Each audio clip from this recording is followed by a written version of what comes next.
Welcome back. और अब हमने देखना है तीसरा रिएक्शन अल्केन का, दैट इज नाइट्रेशन रिएक्शन। इससे पहले ऑक्सीडेशन रिएक्शन हमने स्टडी किए और हमने कंबस्शन रिएक्शन स्टडी किए। ऑक्सीडेशन में दो ही रिएक्शन थे, कंबस्शन और कैटालिटिक ऑक्सीडेशन। कंबस्शन में complete combustion, incomplete combustion. Catalytic oxidation में हमने नेचुरल ऑक्सीजन ऐड किए in the presence of copper catalyst. 400 degree Celsius temperature दिया, 200 एटमॉस्फेयर प्रेशर रखा हमने। हमने अल्कोहल, अल्डिहाइड, कीटोन, ये सब हमने बनाना सीखा था। ओके, और उस रिएक्शन की हमने कमर्शियल एप्लीकेशंस भी देखी। दैट वाज कि हम soap, shaving foam, vegetable oil, फिर उसकी वेजिटेबल ऑयल की हाइड्रोजनेशन करवा के हम वेजिटेबल घी भी तैयार कर सकते हैं। ओके, तो आज कुछ बढ़िया लेकर आए हैं, नाइट्रेशन रिएक्शन ऑफ अल्केन। ठीक है, यहां से हमारे सब्स्टिट्यूशन रिएक्शन स्टार्ट है। रिएक्टिविटी ऑफ अल्केन जब मैंने पढ़ाया था, याद करो, रिएक्टिविटी ऑफ अल्केन जब पढ़ाया था, तब मैंने कहा था कि अल्केन्स जो है स्टेबल, काफी लीस्ट रिएक्टिव हाइड्रोकार्बन है। लीस्ट रिएक्टिव क्यों? क्योंकि नॉन पोलर नेचर, और दूसरी बात मैंने की थी कि inertness of sigma bond. Okay, तो सिर्फ दो तरह के मैंने कहा था ये रिएक्शन देते हैं। Number one, substitution reaction, substitution reaction, ठीक है। और दूसरा मैंने कहा था थर्मल और catalytic oxidation, thermal and catalytic oxidation, catalytic oxidation. Thermal oxidation जो है, ऑक्सीडेशन वो था सिंपली बर्निंग, कंबस्शन, तो वहां पर कंप्लीट कंबस्शन, इनकम्प्लीट कंबस्शन सब देखा हमने। और कैटालिटिक ऑक्सीडेशन में नेचुरल ऑक्सीजन ऐड करा करके हमने देखा कि किस तरह से ऑक्सीडेशन हुआ जा रहा है। ओके, तो इस सब को अभी बात करने का फायदा नहीं है यहाँ पर। अब हमें पढ़ना है nitration reaction, nitration reaction. Okay, तो नाइट्रेशन रिएक्शन के हवाले से बात करते हैं। नाइट्रेशन रिएक्शन, हेडिंग लगा दीजिए नाइट्रेशन की। ये मुझे लगता है थोड़ा ज्यादा गंदा हो जाता है बोर्ड। नाइट्रेशन, नाइट्रेशन क्या है? पहले तो निट्रो ग्रुप समझ लो। Nitro group is NO2 group, NO2 group. इस ग्रुप को बोलते हैं that is nitro group. Nitro group में जो नाइट्रोजन का वैलेंसी है, कोवैलेंसी, वो होता है 5। ठीक है, तो ये जो नाइट्रोजन है, इसमें डबल बॉन्ड ऑक्सीजन बना रखा होता है, डबल बॉन्ड ऑक्सीजन बना रखा होता है, और इधर से सिंगल बॉन्ड, एक बॉन्ड नाइट्रोजन का खाली पड़ा होता है। तो इधर से जाकर के ये कहीं से भी जुड़ सकता है। ठीक है, कहीं भी कार्बन चेन से जाकर के इजीली जुड़ जाता है। ठीक है, दिस इज निट्रो ग्रुप। तो addition of NO2 group is called nitration. Addition of NO2 group या nitro group is called nitration. ठीक है, इज कॉल्ड नाइट्रेशन। और नाइट्रेशन जो है ये एक सब्स्टिट्यूशन रिएक्शन है। ये क्या है? सब्स्टिट्यूशन रिएक्शन है। सब्स्टिट्यूशन रिएक्शन कैसे होगा ये? For example, this is methane, NO2। Substitution का मतलब एक को हटा करके उसकी जगह दूसरा लगा दो। यहां से कोई हाइड्रोजन हटेगा, उसकी जगह NO2 आ जाएगा। सेम इथेन के अंदर, ठीक है, कोई एक हाइड्रोजन, कहीं से भी एक हाइड्रोजन चुपचाप हटा दो, यहां से हटा दो, ठीक है, यहां पर NO2 लगा दो। दिस इज सब्स्टिट्यूशन या नाइट्रेशन, क्योंकि NO2 ऐड कर रहे हैं तो नाइट्रेशन है। ओके, अब हमने कोई ऐसा काम करना है, कोई ऐसी चीज अल्केन के अंदर ऐड करनी है, मिथेन के अंदर ऐड करनी है, इथेन के अंदर, प्रोपेन के अंदर, जिससे हमें निट्रो इथेन, और सॉरी निट्रो इथेन और निट्रो मिथेन मिलते हैं। ओके, निट्रो प्रोपेन भी बनाना सीखेंगे, कैसे बनता है निट्रो प्रोपेन।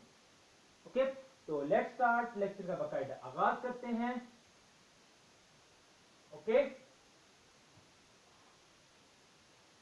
तो हेडिंग लगाइए नाइट्रेशन की, कॉपी पेन उठा लीजिए, फोन को एक साइड पर सामने रख दीजिए और नोट कीजिए। Nitration, addition of NO2, nitration, ठीक है। R single bond H, this is an alkane, ये एक अल्केन है, जनरल फार्मूला है अल्केन का। अल्केन के अंदर अगर आप निट्रिक एसिड डाल दो, HNO3, HNO3, निट्रिक एसिड का फार्मूला होता है structure H single bond O single bond N double bond O double bond O। This is the formula of nitric acid. ठीक है, देख लो HNO3 नाइट्रिक एसिड। तो इसको अगर यहाँ पर देखो कोई HO है तो मैं अगर इसे HONO2 लिख दूं, कोई फर्क पड़ता है?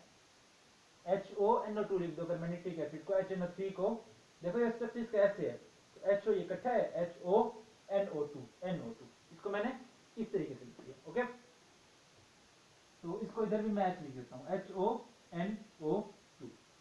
होगा क्या, इधर से ये हाइड्रोजन, यहां से ये OH, ठीक है, ये इधर से निकल जाएंगे, वहां से हाइड्रोजन और यहां से OH ये निकल जाएंगे और निकल करके वाटर बना देंगे H2। क्या बना देंगे? H2। इन बाकियों को, ये नाइट्रिक एसिड के स्ट्रक्चर को और फार्मूले को मैं इधर से हटा देता हूं ताकि दिक्कत ना हो। ठीक है, तो इसको मैंने इधर से हटा दिया, तो ये वाटर बन गया। R की एक वैलेंसी खाली हो गई, NO2 इसकी भी OH की जाने से वैलेंसी खाली हो जाएगी, तो ये R और NO2 आपस में मिल जाएंगे, तो दिस विल बिकम निट्रोअल्कीन। क्या बन जाएगा? निट्रोअल्केन एंड वाटर। ठीक है, फ्रॉम अल्केन, अल्केन से आपने निट्रोअल्केन बनाया बाय एडिंग नाइट्रिक एसिड। ठीक है, नाइट्रिक एसिड। और ये एक सब्स्टिट्यूशन रिएक्शन है। ओके, सब्स्टिट्यूशन रिएक्शन, ये एक होता है सब्स्टिट्यूशन रिएक्शन, एक होता है इलिमिनेशन रिएक्शन। एक होता है सब्स्टिट्यूशन, एक होता है इलिमिनेशन। इलिमिनेशन का मतलब निकल जाता है, एटम निकल जाता है, डबल बॉन्ड आ जाता है बीच में। तो यहाँ पर कहीं पर डबल बॉन्ड बीच में नहीं आया, ठीक है, सब्स्टिट्यूट हुआ, यहाँ पर H था, H जगह NO2 आ गया, इसी को सब्स्टिट्यूशन बोलते हैं। एक होता है सब्स्टिट्यूशन, एक होता है इलिमिनेशन, दोनों में फर्क है। फर्क ये है कि सब्स्टिट्यूशन जो है वो हाई टेम्परेचर पर होता है। जब सब्स्टिट्यूशन आप करवाते हो टेम्परेचर आपको हाई रखना पड़ता है। ठीक है, और जनरली जो सब्स्टिट्यूशन रिएक्शन होते हैं वो वेपर फेज रिएक्शन होते हैं, यानी अल्केन भी वेपर फॉर्म में मौजूद होगा, नाइट्रिक एसिड भी वेपर्स की फॉर्म में मौजूद होगा और टेम्परेचर हाई रहेगा। यानी इधर आप लिख सकते हो वेपर फेज, वेपर और टेम्परेचर हाई, तकरीबन 450 डिग्री सेल्सियस। ठीक है, इतना टेम्परेचर रहेगा, हाई टेम्परेचर। हाई टेम्परेचर होने की वजह से R और H में बॉन्ड टूटता है, इधर H और NO2 में बॉन्ड टूटता है, H और OH में बॉन्ड बन जाता है, R और NO2 में बॉन्ड बन जाता है। Okay, methane, this is methane, CH4 है, H3 सिंगल बॉन्ड H मैंने लिख लिया है। इसके अंदर भी आप नाइट्रिक एसिड ऐड करो, ठीक है, वेपर फेज में ये भी रिएक्शन होगा, वेपर फेज। ओके, यहां से हाइड्रोजन निकलेगा, यहां से OH निकलेगा, मिलकर के H2O बना देंगे, यहां पर H3C single bond NO2, this is nitromethane, nitromethane. Okay, इसी तरह ethane, H3C single bond CH2 single bond H plus इसके अंदर नाइट्रिक एसिड ऐड कर दो आप। ओके, तो यहां पर आपको ये निकलेगा इधर से ऐसे H2O की सूरत में, यहां पर H3C single bond CH2 single bond NO2। Okay, जल्दी से नोट करो इसे। ठीक है, अल्केन से आपने निट्रोअल्केन बनाया, ठीक है, निट्रोअल्केन बनाया आपने, और फिर निट्रोमीथेन और निट्रोइथेन बनाया, निट्रोमीथेन और ये है निट्रोइथेन। ओके, अब ये जो निट्रोइथेन निट्रोमीथेन बनाया, ये बहुत इंपॉर्टेंट ऑर्गेनिक कंपाउंड है, ये बहुत इंपॉर्टेंट ऑर्गेनिक कंपाउंड है। बुक में आपकी ये इक्वेशन लिखी है, ठीक है, ये इक्वेशन और ये इक्वेशन नहीं लिखी, तो आपने जनरल इक्वेशन भी नोट करनी है बुक पे, ये इक्वेशन भी नोट करनी है। बाय नेम आपसे शॉर्ट क्वेश्चन पूछेगा, how you can carry out the nitration of alkanes, कि आप किस तरीके से अल्केन्स की नाइट्रेशन को कैरी आउट कर सकते हो। डेफिनेशन देनी है, addition of NO2 group to alkane is called nitration. General equation लिखोगे, ये इक्वेशन जो आपकी बुक में लिखी है ये लिखोगे, नीचे मेंशन करोगे, यहाँ पर नाइट्रोमीथेन, यहाँ पर मीथेन मेंशन करोगे, ठीक है, यहाँ पर इथेन मेंशन कर दोगे, और यहाँ पर आप निट्रोइथेन, यहाँ पर बेशक आप नीचे नाइट्रिक एसिड भी लिख दो। ठीक है, कंडीशन मेंशन करोगे, vapour phase 450 degree Celsius, vapour phase and 450 degree Celsius. Okay, 2 number आपके पक्के हो जाएंगे। ओके, नोट कर लिया, बहुत बढ़िया। ठीक है, हाँ, इसके बाद अगर आप यूजेस लिख दो इनके, निट्रोमीथेन और निट्रोइथेन के, तो बात और भी बढ़िया हो जाए। और यार ये तो फजूल सा लगता है, तो कौन रख जाता है। ठीक है, निट्रोमीथेन एंड निट्रोइथेन के थोड़े से यूजेस भी मेंशन कर देने हैं। आप इनको ऑर्गेनिक सिंथेसिस में इस्तेमाल करते हो, ऑर्गेनिक सिंथेसिस, ठीक है। इसको आप फ्यूल के तौर पर इस्तेमाल कर सकते हो, फ्यूल के तौर पर या एनर्जी सोर्स के तौर पर, ठीक है। और ये जो निट्रोएल्केन्स होते हैं ये बहुत अच्छे ऑर्गेनिक सॉल्वेंट्स भी हैं, ऑर्गेनिक सॉल्वेंट्स भी हैं, यानी आप इनको एज अ रिएक्शन मीडियम भी इस्तेमाल कर सकते हो, रिएक्शन मीडियम। जैसे एक्वस मीडियम होता है, कुछ रिएक्शन होते हैं जो पानी में होते हैं, तो अगर पानी मीडियम हो तो हम कहते हैं कि रिएक्शन जो है एक्वस मीडियम में हो रहा है। और अगर कोई और हो तो फिर मीडियम हम चेंज भी कर सकते हैं, मुख्तलिफ मीडियम हम इस्तेमाल कर सकते हैं। तो इन निट्रोएल्केन्स को भी आप एज अ मीडियम यूज कर सकते हो। ओके, गुड, शाबाश, लगे रहो। कम शुगर मेरा, शुगर मेरा। आगे चलते हैं, प्रोपेन की थोड़ी बात कर लीजिए। H3C single bond CH2 single bond CH3 plus HONO2 will give us vapor phase and 450 degree Celsius. Okay, अब क्या होगा, हाइड्रोजन यहां से निकलेगा, यहां से निकलेगा या यहां से निकलेगा, बताओ अब मुझे। इथेन में तो था ना कि H3C सिंगल बॉन्ड CH3, ठीक है, इस कार्बन से निकलता है, इस कार्बन से निकलता है, बात एक ही थी, ठीक है, कोई मसला नहीं था। लेकिन यहाँ पर फर्क पड़ता है, ठीक है, यहाँ पर कोई फर्क नहीं पड़ता, इथेन में कोई फर्क नहीं पड़ता, लेकिन इधर प्रोपेन में वाकई फर्क पड़ता है। इधर से निकलेगा तो बात कुछ और होगी, इधर से निकलेगा तो बात कुछ और होगी, इधर से निकलेगा तो फिर बात एक ही है, इधर से निकले या इधर से निकले तब बात तो एक ही है। लेकिन अगर यहाँ से हाइड्रोजन निकलता है तब बात थोड़ी ट्विस्टिंग है, ठीक है। तो अब हमारे पास दो तरह के प्रोडक्ट बन सकते हैं, दो तरह के प्रोडक्ट बन सकते हैं। कैसे कैसे, देखो जरा, H3C single bond CH, NO2 single bond CH3, यानी यहां से हाइड्रोजन निकला, प्लस H2। अगर यहां से हाइड्रोजन निकले H3C single bond CH2 single bond CH2 single bond NO2 plus H2, कौन सा प्रोडक्ट ज्यादा बनेगा, कौन सा प्रोडक्ट कम बनेगा, इसका फैसला अब हमने करना है और अभी करना है, ठीक है।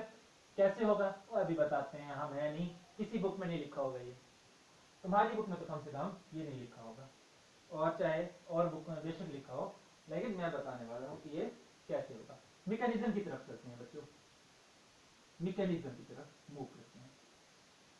जब भी सब्स्टिट्यूशन रिएक्शन होता है तो याद रखो फ्री रेडिकल मैकेनिज्म से प्रोसीड करता है, हमेशा substitution reaction free radical mechanism से अल्केन्स में प्रोसीड करता है। फ्री रेडिकल क्या होता है, एक ऐसी स्पीशीज जिसके पास ऑड नंबर ऑफ इलेक्ट्रॉन्स हो उसे फ्री रेडिकल बोलते हैं। For example methyl free radical,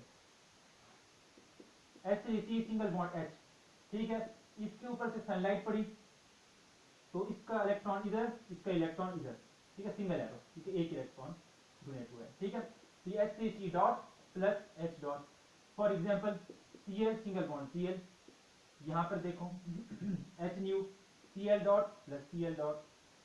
अब क्लोरीन के वैलेंस शेल में कितने इलेक्ट्रॉन होते हैं, 7 इलेक्ट्रॉन, इसके वैलेंस शेल में भी 7 इलेक्ट्रॉन, दोनों ने एक इलेक्ट्रॉन की शेयरिंग की हुई थी, Cl सिंगल बॉन्ड Cl, दोनों के वैलेंस शेल में 8 इलेक्ट्रॉन हो गए थे। लेकिन जब बॉन्ड टूटा इसके पास भी 7 इलेक्ट्रॉन रह गए, इसके पास भी 7 इलेक्ट्रॉन रह गए, तो नतीजा क्या हुआ, 7 इलेक्ट्रॉन, और 7 is the odd number, odd number वाली स्पीशीज क्या हुई, फ्री रेडिकल। याद रखना इस एक्सपीरियंस को। CH4, इसको देखो, H single bond C, H single bond H single bond H, carbon के वैलेंस शेल में कितने इलेक्ट्रॉन होते हैं बच्चों, 4, हाइड्रोजन के पास एक एक इलेक्ट्रॉन होता है, ठीक है। अब शेयरिंग करने के बाद कार्बन के पास 8 इलेक्ट्रॉन हो गए और हाइड्रोजन के पास 2 इलेक्ट्रॉन। यहां से अगर बॉन्ड टूटे, ये इलेक्ट्रॉन हाइड्रोजन ले जाए, ये इलेक्ट्रॉन कार्बन ले जाए, तो क्या स्टेटस होगा, कुछ ऐसा, ये कार्बन के इलेक्ट्रॉन बच गया और ये हाइड्रोजन अपने इलेक्ट्रॉन लेकर के निकल गया, ठीक है। तो अब हाइड्रोजन के पास 1 इलेक्ट्रॉन है, कार्बन के पास 7 इलेक्ट्रॉन है, तो 7 is odd number, 1 is also odd number.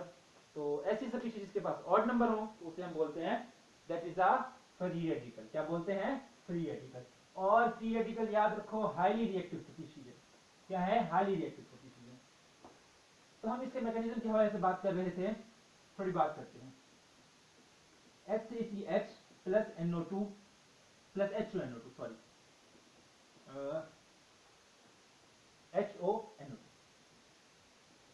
HONO2, ठीक है। और इससे मिलकर के बनाना है NO2 प्लस H2O। तो इसका मैकेनिज्म जरा देखते हैं क्या होगा। देखो सबसे पहले इनिशिएशन, रिएक्शन स्टार्ट होगा। इनिशिएशन में क्या होगा, H3C सिंगल बॉन्ड H, बल्कि नहीं, इनिशिएशन में ये बॉन्ड टूटेगा इधर से निट्रिक एसिड से, HO सिंगल बॉन्ड NO2। यहां पर बॉन्ड है, एक इलेक्ट्रॉन J है, एक इलेक्ट्रॉन J है, एक इलेक्ट्रॉन J ले लेगा, एक इलेक्ट्रॉन J ले लेगा। कब लेगा, जब हाई टेम्परेचर होगा। हाई टेम्परेचर होने की वजह से ये बॉन्ड टूट जाएगा, क्योंकि इलेक्ट्रॉन कंटिन्यूअसली वाइब्रेट कर रहा होता है। तो इलेक्ट्रॉन की काइनेटिक एनर्जी बहुत ज्यादा बढ़ जाएगी, जिसके नतीजे में बॉन्ड टूट जाएगा। ये ऐसे इधर से बॉन्ड टूटेगा, ठीक है, बॉन्ड टूट जाएगा। ओके, तो बॉन्ड टूटेगा, ये HO फ्री रेडिकल बन जाएगा, HO फ्री रेडिकल बन जाएगा, प्लस ये NO2 फ्री रेडिकल बन जाएगा, NO2 फ्री रेडिकल बन जाएगा। अब प्रोपगेट करेगा रिएक्शन, प्रोपगेशन होगी, प्रोपगेशन। अब ये NO2, ये जो NO2 फ्री रेडिकल बना है, ये अटैक करेगा मीथेन पे, प्लस NO2। NO2 से पहले बल्कि वो OH अटैक करेगा, OH डॉट, ये अटैक करेगा, ठीक है। ये जब अटैक करेगा तो होगा क्या, हाई टेम्परेचर होने की वजह से यहां से भी बॉन्ड टूटेगा, ये बॉन्ड टूट जाएगा, एक इलेक्ट्रॉन हाइड्रोजन ले जाएगा, एक ये H3C ले जाएगा, ठीक है, ये CH3 डॉट, ये H और ये OH ये आपस में जुड़ जाएंगे, प्लस H2O बना देंगे। ओके, अब ये CH3 ये भी फ्री रेडिकल है, NO2 ये भी फ्री रेडिकल है, ये आपस में कंबाइन करेंगे, ठीक है, ये आपस में कंबाइन करेंगे कुछ ऐसे, H3C dot plus NO2 dot, ठीक है, ये ऐसे H3C सिंगल बॉन्ड NO2। ये रिएक्शन अब ऐसे प्रोसीड करेगा। ओके, देख लिया, पहले यहां से बॉन्ड टूटेगा, ये दो फ्री रेडिकल बनेंगे, OH अटैक करेगा मीथेन पे, मिथाइल फ्री रेडिकल और वाटर बनेगा, मिथाइल फ्री रेडिकल और NO2 आपस में जुड़ेंगे, तो ये निट्रोमीथेन। और ये जो आखिरी स्टेप है इसे बोलते हैं टर्मिनेशन, ये जो स्टेप है इसे बोलते हैं टर्मिनेशन। Okay, termination. क्लियर है मैकेनिज्म, कोई मसला नहीं होगा भी नहीं, ठीक हो गया। अब अगर यही मैकेनिज्म हम प्रोपेन के लिए लिखें, जो हमारा मसला है, असल मसला तो हमारा प्रोपेन है ना, तो हम अगर प्रोपेन के लिए ये मैकेनिज्म लिखना चाहें, देखो जरा, H3C single bond CH2 single bond CH2 plus HO NO2 will give us, हमारे पास अब दो ऑप्शन थे, ठीक है, दो ऑप्शन थे हमारे पास। पहला ऑप्शन था H3C single bond CH2 single bond CH3 single bond NO2, ठीक है, this is one nitropropane, okay. और हमारे पास दूसरा option CHNO2 single bond CH3, this is two nitropropane, okay. Mechanism check करो, यहां से बॉन्ड टूटेगा, HONO2 हाई टेम्परेचर होने की वजह से, वेपर फेज होने की वजह से, वेपर फेज, ठीक है, वेपर फेज होने की वजह से और हाई टेम्परेचर होने की वजह से बॉन्ड टूटेगा, HO फ्री रेडिकल बनेगा प्लस NO2 फ्री रेडिकल बनेगा। ओके, ये HO फ्री रेडिकल अटैक करेगा, H3C single bond CH2 single bond CH3 plus NO2 free radical, ठीक है। अब हाइड्रोजन निकलने की पॉसिबिलिटी इधर से भी है, हाइड्रोजन निकलने की पॉसिबिलिटी इधर से भी है, ठीक है।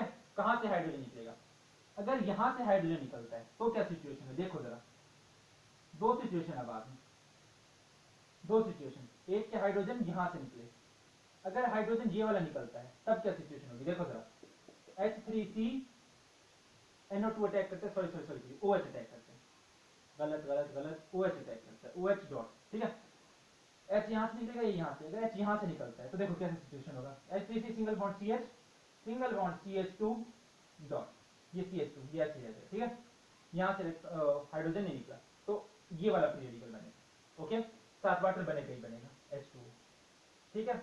और अगर यहां से हाइड्रोजन निकलता है तब क्या सिचुएशन है, H3C single bond CH dot single bond CH3। अब देखो ये है 1 डिग्री, दैट इज प्राइमरी, ये free radical primary free radical है, और ये क्या है, सेकेंडरी फ्री रेडिकल है। फ्री रेडिकल इसीलिए रिएक्टिव है क्योंकि उसका बॉन्ड टूट गया है, इलेक्ट्रॉन की उसे क्या हो गई है, डेफिशिएंसी हो गई है। यहां पर देखो, यहां पर मिथाइल है, इधर से भी CH3 है, इधर से भी CH3 है। Methyl groups are electron donating groups. Methyl groups जो होते हैं CH3 ग्रुप्स, वो इलेक्ट्रॉन डोनेटिंग ग्रुप्स होते हैं। यहां पर देखो, यहां पर इसके साथ सिर्फ एक ही इथाइल ग्रुप लगा हुआ है, सिर्फ ये इथाइल ग्रुप लगा हुआ है ये, लेकिन यहाँ पर दो मिथाइल ग्रुप लगे हुए हैं। अगर आपको तसल्ली देने वाला एक बंदा हो, आपको इतनी सी तसल्ली नहीं आएगी। दो अगर तसल्ली देने वाले बंदे हो, दो हेल्प करने वाले बंदे हो, तो आपको ज्यादा हेल्प कर सकते हैं। तो यहाँ पर हेल्प करने के लिए दो मौजूद हैं। ये 2 डिग्री फ्री रेडिकल है, ठीक है, और ये 1 डिग्री फ्री रेडिकल है। तो 1 degree free radical is less stable, 2 degree free radical is more stable. तो ये 2 डिग्री फ्री रेडिकल ज्यादा बनेगा। ये 1 डिग्री फ्री रेडिकल बनेगा, लेकिन इतना नहीं बनेगा जितना कि ये 2 डिग्री फ्री रेडिकल बनेगा। ओके, तो 2 degree free radical is more stable. Okay, तो फिर उसके बाद क्या होगा, ठीक है, ये H2O बनकर के निकल गया, ठीक है। अब आगे रिएक्शन दो तरीके से प्रोसीड करेगा। अगर फॉर एग्जांपल ये वाला बना था, ठीक है, तो अब इसके साथ आके NO2 डॉट जुड़ेगा, NO2 डॉट जुड़ेगा और बना देगा H3C single bond CH2 single bond CH2 single bond NO2। अगर ये वाला बना था तो इसके साथ भी NO2 डॉट आकर जुड़ेगा और बना देगा 2 निट्रोप्रोपेन CH single bond NO2 single bond CH। ठीक है, अब देखने में आया है, एक्सपेरिमेंट से पता चला है कि ये वाला जो है, ये वाला ये बनता है 25% और ये बनता है 40। ठीक है, क्या 40% और 25 का परसेंट इन दोनों का सम 100 होता है? आंसर है नहीं होता भाई। बाकी का किधर गया? ठीक है, बाकी का 100% अब कैसे पूरा होगा भाई? अब 100% पूरा होगा। देखो जरा, अब हाई टेम्परेचर है, ठीक है, इस बात को ध्यान में रख लो, कौन सा कितने परसेंट बनता है बताता हूं। बाकी का किधर गया? हाई टेम्परेचर है, ठीक है, H3C single bond CH2 single bond CH3, bond के यहां से नहीं टूट सकता, लाजमी कार्बन हाइड्रोजन में टूटेगा, कार्बन कार्बन बॉन्ड में तो टूट सकता है। ठीक है, bond H3C single bond CH2 single bond CH3, यहां से भी बॉन्ड टूट सकता है, इथाइल फ्री रेडिकल बन सकता है, मिथाइल फ्री रेडिकल बन सकता है। ठीक है, तो अगर ये इथाइल फ्री रेडिकल बनता है तो ये ऐसे H3C single bond CH2 dot और ये methyl free radical CH3 dot. तो अगर इथाइल फ्री रेडिकल बनता है तो जब इससे NO2 फ्री रेडिकल जुड़ेगा तो ये निट्रोइथेन बना देगा, H3C single bond CH2 single bond NO2।